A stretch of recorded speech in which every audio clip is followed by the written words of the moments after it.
Hey everybody, welcome back to Untethered Truth. I'm your host Vince. Well, I tell you what, the Globe Trolls brought all the smoke on my last video. I made 2 videos debunking climate change and didn't hear a peep from any of my opposition. But when I make a 16-minute video sharing 3 proofs of a flat, motionless Earth, all Hades breaks loose. Well, of course, in their minds, they think that they are so amazingly smart and that they schooled me real good. That'll teach me. However, most of the comments sounded like this to me. Now,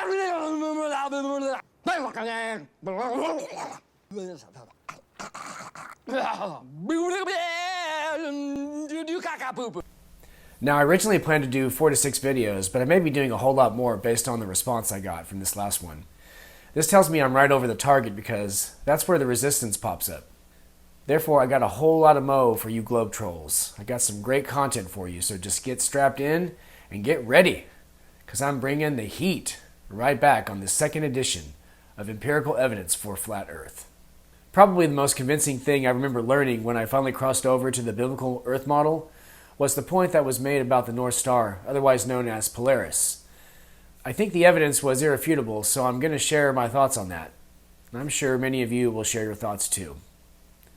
So the heliocentric enthusiasts say that the Earth moves at 66,000 miles an hour around a sun that's 90 million miles away.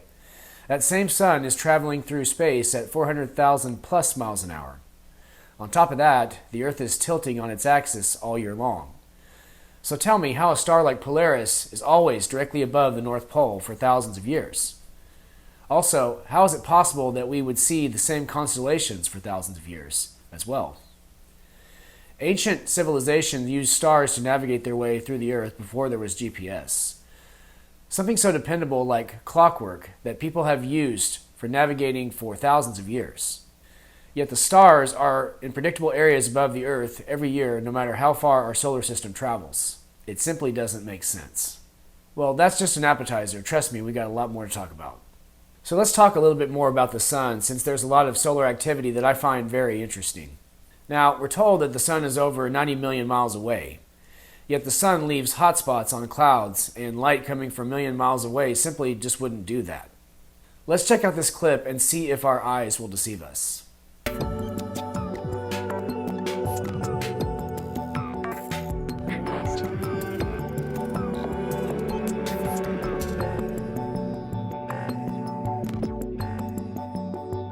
Okay, let's stop it right there. Well, looky, looky. It's a big bright spot on the clouds. That is clearly coming from the sun. Now you're telling me with a straight face that the sun is millions of miles away? If so, you just may have a mental condition known as stage 4 indoctrination.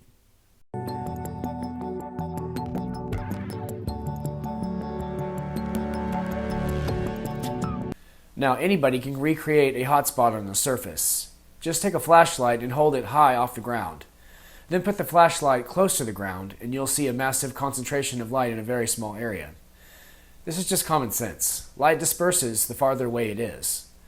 So this to me is irrefutable proof that the sun is not millions of miles away, but it's much smaller and much closer than we have been taught. Now I've saved the best for last. The Globe Trolls are going to love this one. Even Professor Dave deleted a comment that I made on this next fact. Now we all know that NASA is considered an expert on cosmological science, right?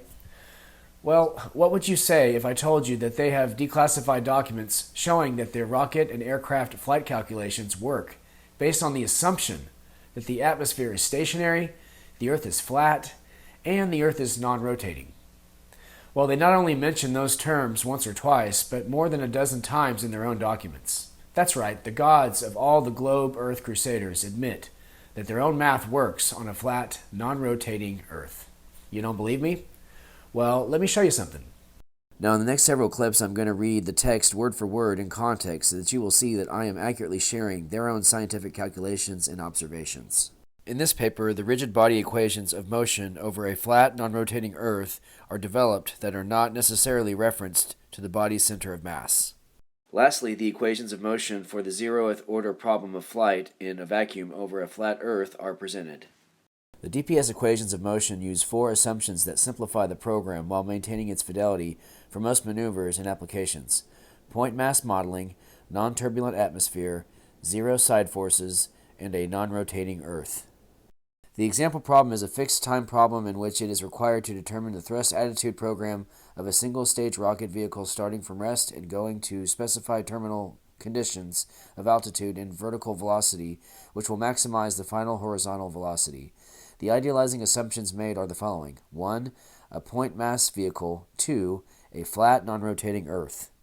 In addition to the above requirements, this simulation assumes a vehicle with 6 degrees of freedom and aerodynamic symmetry and roll in the missile position in space is computed relative to a flat, non-rotating Earth.